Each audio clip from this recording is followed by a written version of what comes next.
Congress and a constitutional convention. Second Continental Congress begins meeting in this room in May of 1775. Pennsylvania government moved upstairs. We believe that they were seated each colony to a table, geographically, from north to south, beginning with New Hampshire in that corner, ending in Georgia in that corner. And they have a war in their hands, because fighting had broken out in Massachusetts between New England militiamen and British regular troops on April 19th of 1775. A war that quickly spreads to all 13 colonies, and a war about our rights as British subjects. At this point, there's only a handful of delegates in the room whispering the I word. But that changes significantly in January of 1776 with the publication of a pamphlet called Common Sense, written by Thomas Paine, that pointed out such things as Americans can and should be able to govern themselves. Common Sense changes American opinions so much that on June 7th, it is a very confident Richard Henry Lee of Virginia who stands to present the following resolution. Be it resolved that these united colonies are, and come right up to be, free and independent states, that all allegiance to the British crown is and ought to be totally dissolved. With those words, contractions begin. But there are men in the room who are not ready for this. So a couple of things will happen. First, it's agreed that any vote for independence should be unanimous. And that makes sense.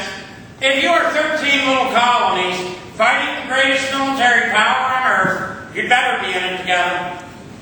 The moderns will stall the vote for 3 weeks.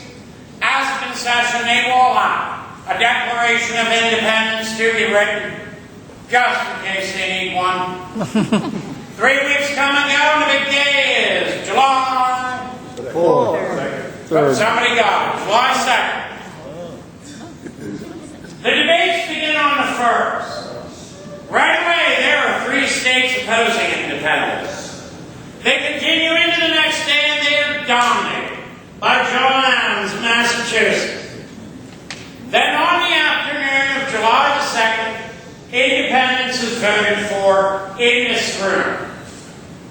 Well, you might be thinking, what about the 4th? That'll have to do with that declaration. The members here will spend more than 2 days making more than 70 changes to Thomas Jefferson's original text. Some of them minor. There were men who objected to calling the king a tyrant. Some with serious consequences. An entire paragraph condemning the Atlantic slave trade is removed. But on July the 4th, everybody in the room agrees to what it is they will tell the world, why they are doing what they are doing, by adopting the Declaration of Independence. Then there was no CNN to cover events live. Americans tended to believe what they read. That is how we come to celebrate it on this day. They will have a legal copy of this declaration, one that the members will sign.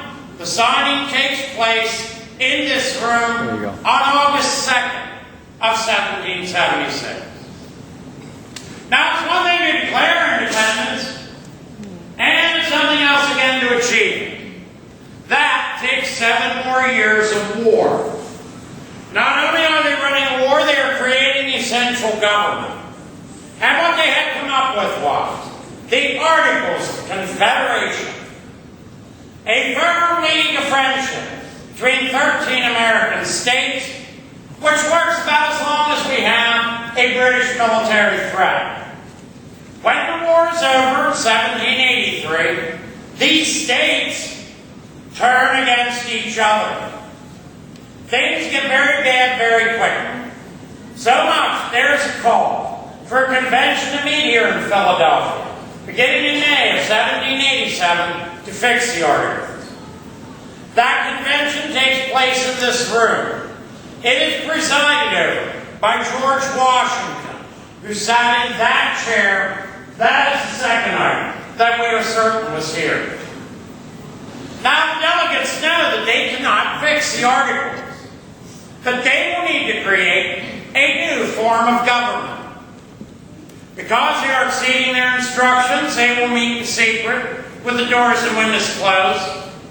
But on September 17, 1787, prepared for signing at the front of the room, is the Constitution of the United States. It is a rather unique form of government. The preamble begins, "We the people of the United States." But in 1787, what people were they talking about? White men over the age of 21, and in most cases, property owners.